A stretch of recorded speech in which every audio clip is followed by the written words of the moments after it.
Hi friends, welcome back to my channel. So మనమైతే RRB ఎన్టీపీసీకి prepare అవుతున్నాం కదండి. So మనకి ఆర్ఆర్బీ ఎన్టీపీసీ ఎగ్జామ్స్ అనేవి జరుగుతున్నాయి.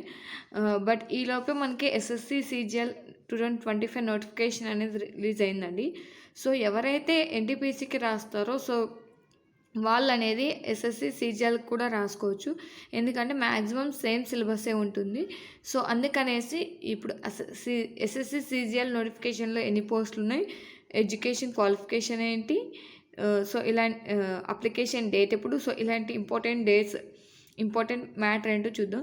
ఇప్పుడు వరకైతే ఎవరైతే ఆర్ఆర్బీ ఎన్టీపీసీ ఎగ్జామ్ రాసేసి ఉంటారో సో మీరు ఎన్ని అటెంప్ట్ చేసినా కట్ ఆఫ్ ఎంత వస్తుందో అవేం మనసులో పెట్టుకోకుండా సో మీకు టైం అనేది ఉంది కాబట్టి ఎస్ఎస్సి సిజిఎల్ కూడా ప్రిపేర్ అవ్వండి.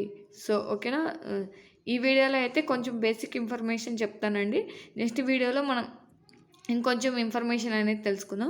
సో ఫస్ట్ వచ్చేసి SSC CGL 2025 notification out. So నిన్న వచ్చిందండి. సో నెంబర్ ఆఫ్ వేకెన్సీస్ ఎన్ని ఉన్నాయంటే 14,582 వేకెన్సీస్ అనేవి ఈసారి రిలీజ్ చేయడం జరిగింది. సో ఇది సెక్షన్గా మనకి రైల్వేలో జోన్స్ వైజ్గా డివైడ్ చేస్తారు కదా. సో అలా డివైడ్ చేసిన ఎన్ని ఉన్నాయి అనేది మళ్ళీ చూద్దామండి. నెక్స్ట్ వచ్చేసి సో ఇప్పుడైతే నెంబర్ ఆఫ్ వేకెన్సీస్ వచ్చేసి 14,582 వేకెన్సీస్ అనేవి రిలీజ్ చేశారు. సో ఇవి పెరగడానికి కూడా ఛాన్స్ ఉందండి. సో నెక్స్ట్ ఏమైనా అప్డేట్ ఇస్తారేమో చూడాలి. లేదంటే మనకి 14,582 అనే మనకి మంచి నెంబర్ ఆఫ్ వేకెన్సీసే కాబట్టి మనం ట్రై చేయొచ్చు.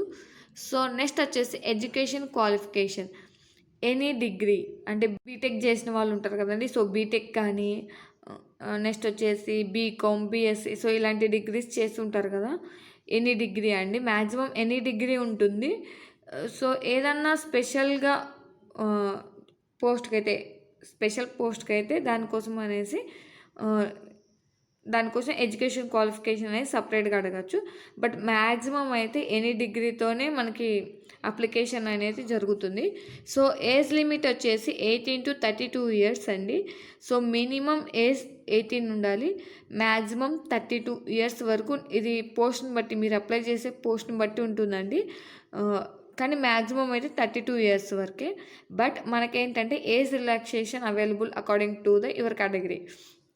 అంటే మ్యాక్సిమం 32 ఇయర్స్ అన్నాను కదా. ఏజ్ రిలాక్సేషన్ అనేది ఉందండి. అంటే బీసీ వాళ్ళకి 3 ఇయర్స్, ఎస్సీ ఎస్టీ వాళ్ళకి 5 ఇయర్స్, ఎక్స్ సర్వీస్ మ్యాన్ వాళ్ళకి 10 ఇయర్స్, సో ఇలా ఉంటుంది కదా. సో ఏజ్ రిలాక్సేషన్ అనేది ఉంది. సో ఎవరికైనా ఏజ్ లేదనుకునే వాళ్ళకి కూడా ఏం పర్లేదండి, ఏజ్ రిలాక్సేషన్ అని ఉంది. సో ఒకసారి చెక్ చేసుకోండి. సో నెక్స్ట్ వచ్చేసి అప్లికేషన్ డేట్ అనేది ఈరోజే మనకి నోటిఫికేషన్, అంటే నిన్న 9/6/2025 అంటే 9 జూన్ అనేది నోటిఫికేషన్ రావడం జరిగింది. సో అప్పటి నుంచి అప్లికేషన్ అనేది స్టార్ట్ అయిపోయింది. అప్లికేషన్ అయితే 9/6/2025 నుంచి స్టార్ట్ అయిందండి. 4/7/2025 వరకు అనేది మనకి లాస్ట్ డేట్ అండి. అంటే 4 జూలై 4th జూలై 2025 అనేది లాస్ట్ డేట్ అండి. అంటే నియర్లీ 1 మంత్ అనేది మనకి టైం ఉంది. అంటే మినిమం 25 డేస్ ఉందండి. 25 డేస్ అనేది మనకి అప్లికేషన్కి డేట్ ఇచ్చారు. సో సెలక్షన్ ప్రాసెస్ ఎలా ఉంటుందంటే, సెలక్షన్ ప్రొసీజర్ ఎలా ఉంటుందంటే, ఇందులో టైర్ 1 ఉంటుంది, అంటే మనకి CBT 1 లాగా. నెక్స్ట్ వచ్చేసి టైర్ 2 అండి, CBT 2 లాగా ఉంటుంది. ఇన్ కేస్ ఎనీ జాబ్కి రిక్వైర్మెంట్ అంటే కంప్యూటర్ టైపింగ్ టెస్ట్ ఇలాంటివి కూడా ఉండొచ్చు అండి. సో మీరు అప్లై చేసే పోస్ట్ని బట్టి ఉంటుంది. ఓకేనా. ఎగ్జామ్ ప్యాటర్న్ వచ్చేసి ఆన్లైన్ మోడ్ అండి. సో ఎగ్జామ్ 1 and 2 రెండు కూడా CBT మోడ్లోనే ఉంటాయి, అంటే ఆన్లైన్ మోడ్లోనే ఉంటాయి. మనకి ఆన్లైన్ మోడ్ అనేది ఎగ్జామ్ ప్యాటర్న్ అయితే ఆన్లైన్ మోడ్లోనే ఉంటుందండి, లైక్ CBT 1, 2 లాగా. శాలరీ వచ్చేసి పే లెవెల్ బట్టి, అంటే మీరు ఏ జాబ్కి అయితే అప్లై చేస్తున్నారో సో ఆ కేటగిరీ బట్టి ఉంటుందండి. మీరు పే లెవెల్, ఆ జాబ్కి ఇచ్చే పే లెవెల్ అండ్ జాబ్ని బట్టి అనేది మీ శాలరీ అనేది ఉంటుంది. మినిమం అబౌట్ 25,000 అనేది ఏ పోస్ట్కైనా శాలరీ అనేది ఉంటుంది. ఓకేనా. మీకు బేసిక్ పే తక్కువ ఉన్నా కూడా ప్లస్ అలవెన్సెస్ యాడ్ చేసుకుంటే మినిమం 25,000 అనేది మీకు శాలరీ అనేది వస్తుంది ప్రతి పోస్ట్కి.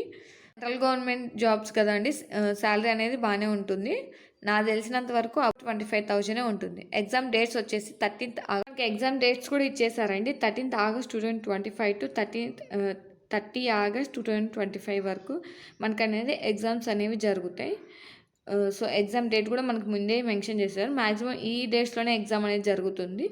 ఇన్ కేస్ ఏదన్నా బై ఛాన్స్ ఉంటే మనకి అప్డేట్ చేస్తారండి పోస్ట్పోన్ అయితే. ఓకేనా?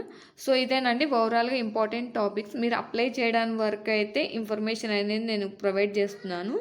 సో నెక్స్ట్ వచ్చేసి మనం సిలబస్ ఏంటి, సో సిలబస్ ఏంటి, అసలు ఏ పోస్టులు ఉన్నాయి, సో ఎవరు దేనికి అప్లై చేసుకోవచ్చు అనేది నెక్స్ట్ వీడియోలో చూద్దామండి.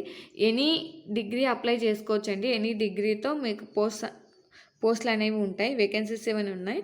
బట్ నెక్స్ట్ వీడియోలో మన సిలబస్ ఏంటి అండ్ ఏ కేటగిరీకి ఎన్ని పోస్ట్స్ ఉన్నాయి, సో ఇలాంటి డీటెయిల్స్ అనేది నెక్స్ట్ వీడియోలో చూద్దామండి.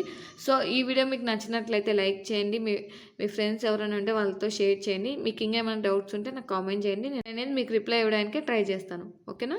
థ్యాంక్ యూ ఫర్, నచ్చినట్లయితే లైక్ చేయండి. Thank you for watching.